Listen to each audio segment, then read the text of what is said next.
Before we get started, a quick reminder that the free Brave Art and Creative Wellness workshop is going to be taking place, and I've added a new session on Friday, March 31st from 7 p.m. to 9 p.m. Chicago time, which equates to something around lunchtime, maybe a late lunchtime in Sydney, Australia. So, Australian folks and New Zealanders, I am thinking about you. So I've had some requests, people who couldn't do the other times because you didn't want to get up at 3 or 4 in the morning. Totally respectable. I would never want you to get up that early. So, yeah, hopefully, if anyone wants to join from that area, you now have an option, and I hope to see you there. So, you can just go ahead and click on the upper right hand corner of the screen. There'll be a link there that will take you right to my workshops page, and you can sign up. Hi, everybody. It's Jackie Schomburg-Abstract. I am cleaning out my collage paper boxes today and resorting them. So right now I just have a very sophisticated two-box situation with my paper scraps. At the end of this video, I'm going to be taking some of the smallest scraps and using them to make tiny collage. I had hoped to add a special bonus at the end of this video that was a tour of my giant paper storage cabinet in my studio. However, it's not working out video-wise, and because of the small amount of space left on my computer, I can't make it happen, but I'm going to upload it as a separate video and I'll link it above. You can see that white bin on the right is my recycle bin. So going through some things, there are some scraps that come up again and again and again and again and again, and I always reject them. So I'm finally just recycling them. Even I have my limits at some point. The box on the right is for my slightly bigger pieces, anything more of a regular size. The one on the left is for my small scraps. So my last video that I made, I used the red and green and had that bright yellow and black and white. So those scraps are still on my table, and I am putting them all back where they belong, making space. And I have a ton of small scraps. I I don't know if the rest of you guys like keep as many small scraps as I do. Um, uh, every once in a while, whenever I think of it, I almost just said like I should get rid of them, but I don't because I love my small scraps and I can always make something. So I'm not going to get rid of them. I'm just going to accept the fact that this is what I do, and every once in a while I'll just sort them so I can actually see the small scraps among the bigger pieces. It's not a perfect science. I'm just winging it. There are some times I put some bigger ones on the left side just because they seem to go with the other pieces. I don't know. I was going to say I don't make the rules, but I actually do make the rules, and I'm just putting things where I want them to be. So that's that. At a certain point, I realized that all of the tiny pieces were just getting lost in the bottom of that small left bin. So I started keeping them out just on my desktop and decided I would make tiny collage.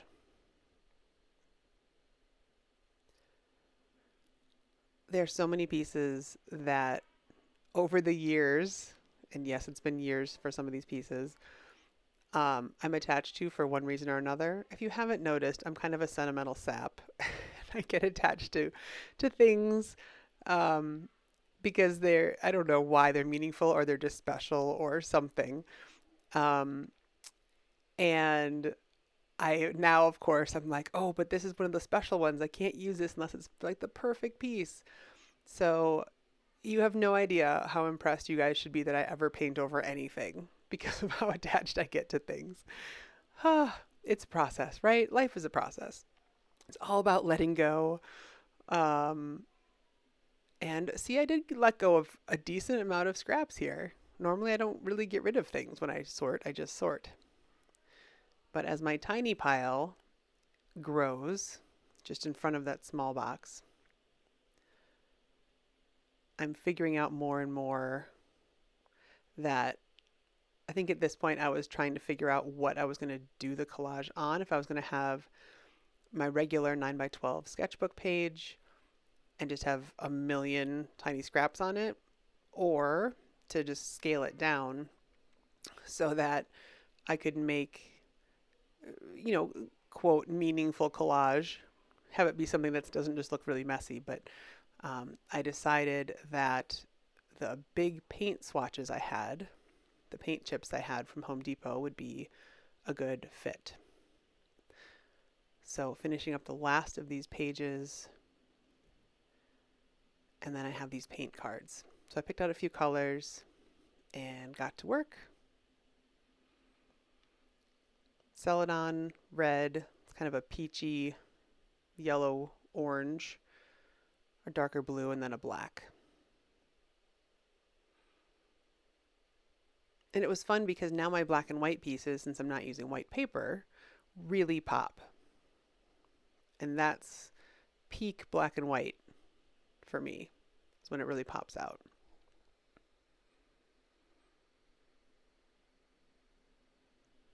First pass, I'm just picking some pieces I thought would be interesting against those colors. Trying to get a variety of shapes and sizes.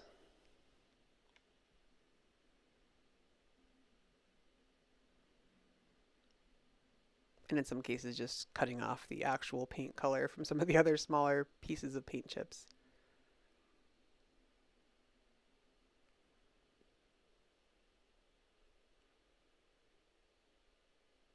I'm telling you, paint chips can be such an interesting and dynamic art supply.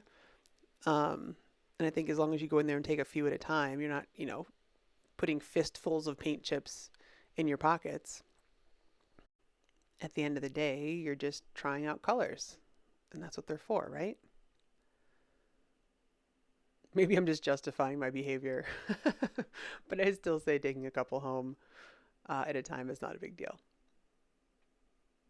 And honestly, I've thought many times about getting house paint to use as my preferred paint, just to use latex paint instead of acrylic paint. I like just the volume of paint, even though it would be so much cheaper, is overwhelming to me. And I really, really don't like paint cans, because even my house paint, it seems like whenever I need to touch something up around the house, since I'm the painter, I get to be the house painter as well. The paint gallon is always rusty and it drives me crazy. So if I could keep it in plastic, I would do that. I guess I could just buy it by the pint, but it's a big commitment. I'll keep using Nova Color for a while longer before I decide to do that.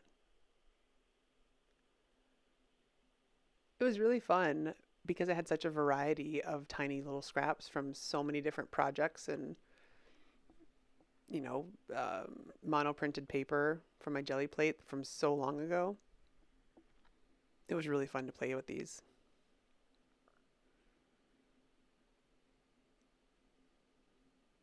People always ask me, what do I do with these small ones? Are these just samples to make bigger, or how does that impact my bigger work? It doesn't directly impact my bigger work. I don't take these and then try to make it bigger. And I don't consciously think about composition in the sense of, like, I don't identify what composition I'm trying to make, right? Of like the 12 main compositions. I'm just playing with what looks good and what I like in the moment, and then deciding later if I like the composition. But all of this stuff still goes in my brain. So even in my subconscious or my unconscious mind, when I am working on something later, I might not consciously recognize that I'm looking back at one of these compositions. It just might be that I remember liking something that's off balance, where one side's heavier than the other, or the top is a lighter color than the bottom. So it doesn't directly translate for me personally, but I know it all matters, and I know it all contributes to my overall style and my practice. So for what it's worth, that's how I see these smaller pieces. And my grids as well, same premise. Just a way to try different things, try different color combinations, try different placement of things, not to directly remake any of them. Because I find that even when I try to remake my own things, it just doesn't, like, the personality is, there's no sparkle in it, if that makes sense. I can kind of do the main steps, but there's no sparkle in it, because the sparkle is part of the creative process for me. And if I'm just recreating something, it doesn't feel special, and it's not really fun to make. Not sure if anyone else recognizes that the sparkle's gone, but I do, so I don't put that work out. And usually I paint over it right away because I usually am just like, oh, no.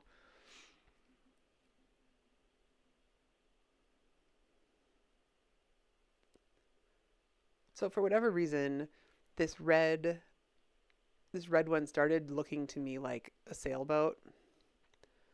And normally I don't do representational things. So I tried around for a while, just kind of going around that. And finally I just gave in.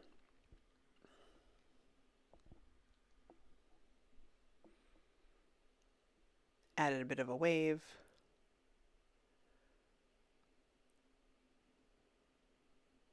And then worked on some more sails.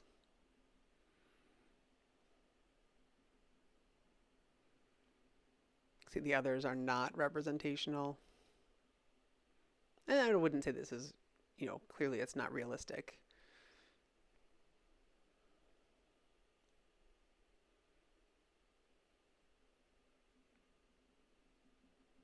But it's my, like, teeny tiny regatta.